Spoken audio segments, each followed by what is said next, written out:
to talk about being a person of commitment and when that we all know what it takes. It's just a good reminder sometimes to go over it and actually see that there are barriers to get through to be more of a person of commitment. Or what about if when we make our resolutions, make our goals, we were just a little bit more committed to what we do, right? I bet we can get a lot more done. So first off, it's not trying. It means you are committed to overcoming the barriers.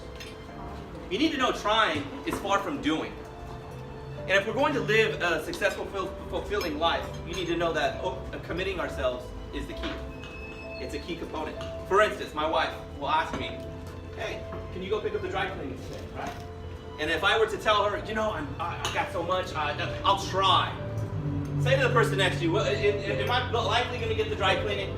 Probably not, right? Or she says, dear, can you go get the car washed? We're going to a wedding Saturday, and we need to get that car washed. Oh, if I told her, I got so much to do, I got to pick up the kids, I got to do this, but you know what? I'm going to try, right? Well, likely we're going to the wedding in a dirty car. It's just bound to happen, right? And I like to say, hey, you're asking the wrong question. If you were asking, hey, can you pick up the chicken wings? The only response you're going to get is how many, right? And anyway, for parents out there, and you tell your kids, hey, can you clean your room, right? And they say, oh, I promise I'm going to try to do that today.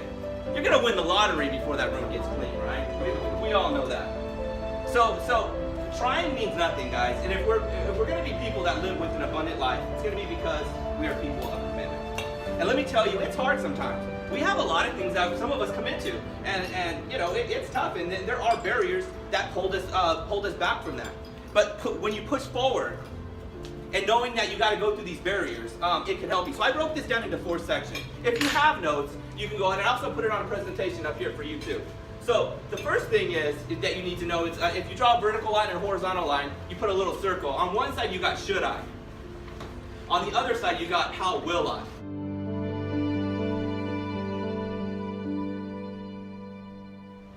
And so what happens is when you start to make a commitment, you go through the and you start climbing up the ladder of I should, and then what happens is you start talking yourself out of it.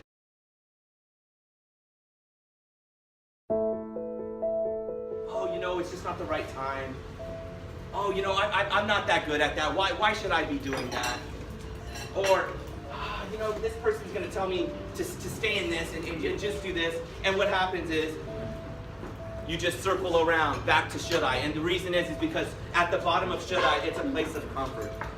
It's comfortable to be there. It's hard to make changes. It's hard. Making new decisions is never easy. But trust me, if you pass that point of the tension pivot point and you go into how will I,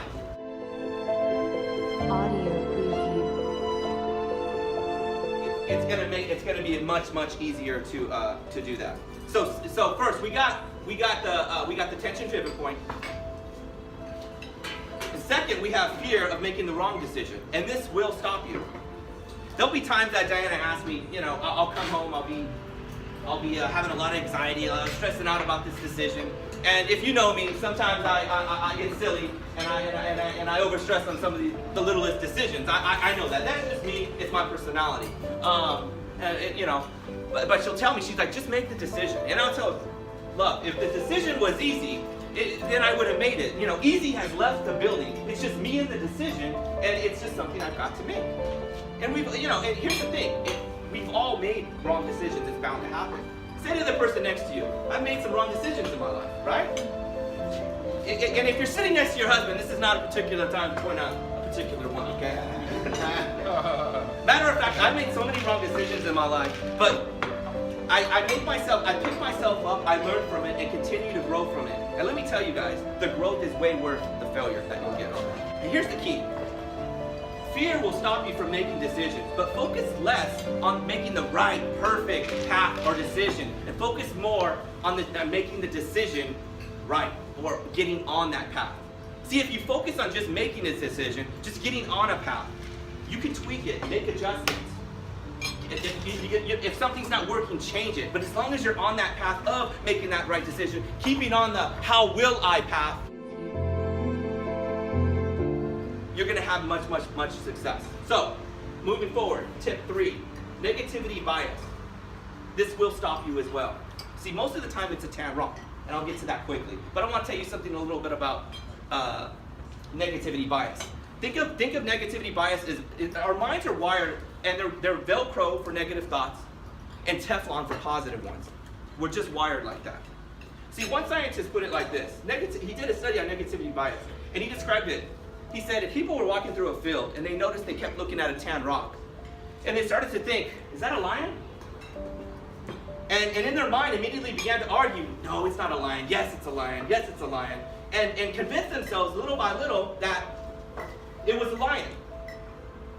And it got to the point where, okay, all he's waiting for is some A1 sauce, and then I'm a steak. I'm done. See, they're gonna assume the worst all the time. Our minds are just wired on. You need to know. You need to recognize that and understand that we all have a negativity bias, and that will hold you back into should I all the time. And if you don't get into how will I, automatically, it's gonna stop you, or it's gonna stop you from some of the stuff you're doing.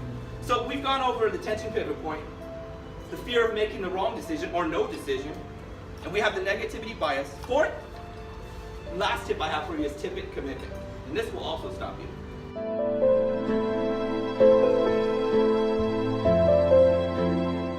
It can't be lukewarm. It can't be part commitment. See, folks, if we're going to live a life of full commitment, you need to throw the ball over the fence.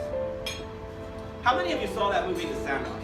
I love that movie. I love any movie that years down the line, you could watch it and something will bring you back to that. A phrase, someone will yell out something. We were at our Menifee meeting, and it was real early, and I had a late night.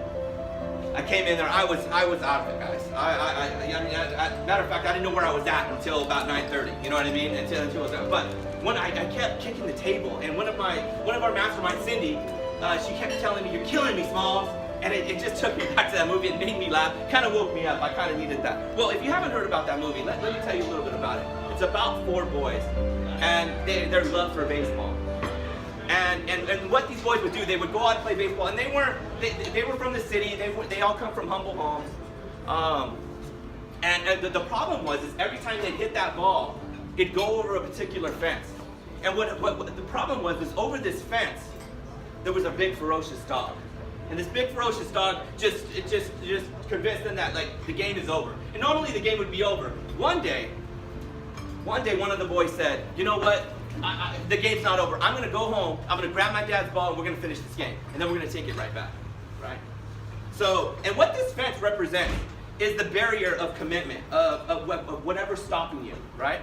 So he went home, he went to his dad's office, he grabbed a ball out of his office. It was a signed Babe Ruth ball, right? He goes back and they start playing. Ironically, you can predict what happens next, right? The ball goes over the fence. The difference here was, it wasn't about how should I. It was about how will I.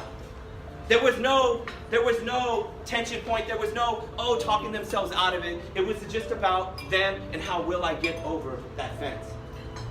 Folks, what would your life be like if you lived a little bit more of a person of commitment? I know so many of you that have lived with should I's and should haves and I wills. Some of you have come to me in the past and mentioned things like, I should finish college. God, if I just learned how to do social media, my business would be right here. Or the same thing, Tony, keeps perpetuating over and over every time I get close to my goals. I have so much on my plate right now, I just can't make that commitment. Friends, what this ball represents is the ball of commitment. What do you want in life? Maybe it's not business today. Maybe today it's a little bit more personal. Maybe it's God. Maybe it's a loved one.